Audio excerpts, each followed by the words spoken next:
Have you ever met someone who had, as they say, a silver spoon in his mouth? Someone who seemed to be born with great privileges, great gifts, great resources, and yet for all of the gifts, for all of the resources, for all of the blessings, for all of the opportunities, they weren't able to capitalize on any of those. They seemed to flounder and to just squander and waste what had been given them. I've known people like that, haven't you? Well, the Apostle Paul talks about people who have experienced just that kind of thing. And I want to talk to you today about no guarantees. Because this is what I see in this passage of Scripture, 1 Corinthians chapter 10. The Apostle Paul says, "For I do not want you to be ignorant of the fact, brothers, that our forefathers were all under the cloud, and that they all passed through the sea." He says, I don't want you to be ignorant. And unfortunately, there's a lot of biblical ignorance. Not just on the part of the Corinthian church. They had the Apostle Paul as their teacher. And although he spent a great deal of time teaching them, they didn't seem to grasp all that he was teaching them. And so he is giving them further instruction here. And he uses the example of the nation Israel, that nation that had been in bondage, in slavery in Egypt, and had been delivered from that bondage by the hand of God. And he says these were all under the cloud, they all passed through the sea. In other words, they were there and they experienced the mighty working of God. They saw the cloud, that cloud that not only symbolized God's presence, but that cloud that stood between them and the Egyptians. That pillar of fire at night that not only gave them light, but was great darkness for the Egyptians. That pillar of fire and that cloud that guided them in their wilderness wanderings. They were all under the cloud. They all passed through the sea. They experienced that great and mighty crossing of the Red Sea, where the waters rolled up and stood like walls on either side, and they were able to walk across on dry ground. Now, we know that just because it stops raining and just because the water is removed, that doesn't take away all the moisture. I mean, there's still mud. There should have been mud on their feet, but it says that they walked across on dry ground. They experienced a mighty miracle, a mighty working of God. It says that they all were baptized into Moses in the cloud and in the sea. They had a beginning with Moses as their leader. They were initiated into this new walk, into this new life through the ministry of Moses. They all ate the same spiritual food. They all drank the same spiritual drink, for they drank from the spiritual rock that accompanied them, and that rock was Christ. Those weren't just physical blessings. Those were physical blessings that manifested a spiritual message. They were spiritual in nature because Christ was at work in their lives by delivering them and by sustaining them and by providing for them. His ministry was evident among them. That spiritual rock was Christ. My friends, when we studied this in Bible Institute, several of the students were just amazed at how much the nation Israel had experienced and how little they understood the significance of it. They quickly forsook the way of the Lord. They quickly forgot the blessings that He had provided. They quickly began to complain and murmur and backbite. They quickly took for granted what God had done for them. And it says here, nevertheless, God was not pleased with most of them. Their bodies were scattered in the desert. Understand, first of all, that spiritual blessings are no guarantee of spiritual success. The blessings that the nation Israel experienced in being delivered from bondage in Egypt and being given provision in the wilderness wanderings, all that God had done for them, all of the blessings that they had received, they had experienced, were of no benefit because they all died in the wilderness. They came right up to the edge of the promised land and failed through unbelief to enter in to the blessings that God had for them there. They turned back and wandered in the wilderness and died in the wilderness because they failed to let the spiritual blessings have their effect in their lives. Often we think of the Israelites in terms of how could they have failed, and if we had been there we wouldn't have. But really that's not the way to look at it, because we get just as overconfident as they. We are just as accustomed to taking God's blessings for granted. We are just as accustomed to thinking that we have it made. We're just as accustomed to complain and to argue and backbite, and we're just as guilty of not trusting God. Our confidence has to be centered in our relationship with the Lord, not our experiences. I think most of us who've walked with the Lord for some time have experienced some tremendous movements in our lives. Times when we knew that God was at work. Times when we felt so close to Him and we felt that His hand was moving in our lives in such an intimate and personal way. We've experienced those times of blessing, and we think that because we've experienced them, because we've had these certain experiences with God, that we're going to be okay, that just seals our relationship. Can't tell you how many times I've counseled with couples who felt the same way, that because they had been together for 15 or 20 years that they had it made, that they were going to stay together forever. And I tell you, that is not the case. Anytime we become overconfident and we take for granted what we have in our relationship, whether it's with God or with others, we stand to lose, because spiritual blessings are no guarantee of spiritual success. He goes on to say here, now these things occurred as examples.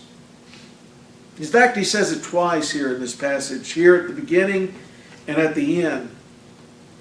He says these things occurred as examples to keep us from setting our hearts on evil things as they did. We need to take notice. We need to understand that what happened to them can happen to us. They are examples, negative examples, but they are examples of things that we need to avoid, things that we need to pay attention to in our own lives, to keep us from setting our hearts on evil things. Do not be idolaters, he says, as some of them were. As it is written, the people sat down to eat and drink and got up to indulge in pagan revelry. Some of your translations put it this way, rose up to play. But what that actually involved was pagan revelry, totally opposed to the kind of worship that God expected, that He demanded, and that they refused to give. We should not commit sexual immorality, as some of them did, and in one day 23,000 of them died. We should not test the Lord, as some of them did, and were killed by snakes. And do not grumble, as some of them did, and were killed by the destroying angel. Notice there are consequences for our actions. If we wander and stray from the Lord, if we allow these besetting sins to draw us away from Him, there are consequences. The Israelites found that when they walked with the Lord, they could expect His blessing. But when they turned away from Him, they could expect the opposite. Good beginnings, number 2, do not guarantee good endings. They started out great, but they did not end up where the Lord was taking them because they refused to follow Him. Good beginnings do not guarantee good endings. How many times have you watched a race and you've seen a particular runner jump out in first place, maybe gain a convincing lead over the other runners, only to end up losing in the end? We're in a race. We need to finish the race. The Apostle Paul, at the end of his life, was glad that he had finished the course and kept the race. Number 3, God only guarantees success for the Christian who looks to Him for help. Verse 12, so if you think you are standing firm, be careful that you don't fall. Now, I have some steps at my home. Those concrete steps I go up and down several times a day. I've gone up and down them for 6.5 years. And what I've found is that I can get comfortable and complacent when it comes to going up and down those stairs.